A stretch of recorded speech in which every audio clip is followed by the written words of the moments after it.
Railway ಸಚಿವಾಲಯವು railway ಹಳಿಗಳ ಆಧುನೀಕರಣಕ್ಕೆ ಸಂಬಂಧಿಸಿದಂತೆ 3 ಪ್ರಮುಖ ನಿರ್ಧಾರಗಳನ್ನು ಕೈಗೊಂಡಿದೆ. ಸಾಮಾನ್ಯವಾಗಿ ರೈಲ್ವೆ ಹಳಿಗಳ ಕೆಳಗೆ ಭಾರವಾದ ಕಬ್ಬಿಣ ಅಥವಾ ಕಾಂಕ್ರೀಟ್ನ ಪಟ್ಟಿಗಳನ್ನು ಬಳಸಲಾಗುತ್ತದೆ.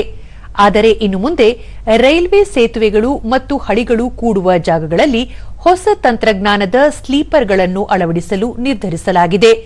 ಇದರಿಂದ ರೈಲು ಸೇತುವೆ ಅಥವಾ ಕ್ರಾಸ್ಗಳ ಮೇಲೆ ಚಲಿಸುವಾಗ ಪ್ರಯಾಣಿಕರಿಗೆ ಅತಿಯಾದ ಶಬ್ದ ಅಥವಾ ನಡುಕ ಅನುಭವಕ್ಕೆ ಬರುವುದಿಲ್ಲ.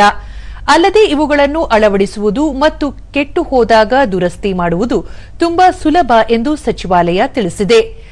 ಆಯಾ ಜಾಗದ ಪರಿಸ್ಥಿತಿಗೆ ತಕ್ಕಂತೆ ಈ ಸ್ಲೀಪರ್ಗಳನ್ನು ವಿಶೇಷವಾಗಿ ವಿನ್ಯಾಸಗೊಳಿಸಿ ಅಳವಡಿಸಬಹುದಾಗಿದೆ. ಈ ಸುಧಾರಣೆಯಿಂದಾಗಿ ರೈಲುಗಳು ಹೆಚ್ಚಿನ ವೇಗದಲ್ಲಿ ಮತ್ತು ಸುರಕ್ಷಿತವಾಗಿ ಚಲಿಸಲು ಸಾಧ್ಯವಾಗಲಿದ್ದು, ಪ್ರಯಾಣಿಕರಿಗೆ ಸುಗಮ ಪ್ರಯಾಣದ ಅನುಭವ ಸಿಗಲಿದೆ ಎಂದು ಹೇಳಿದೆ.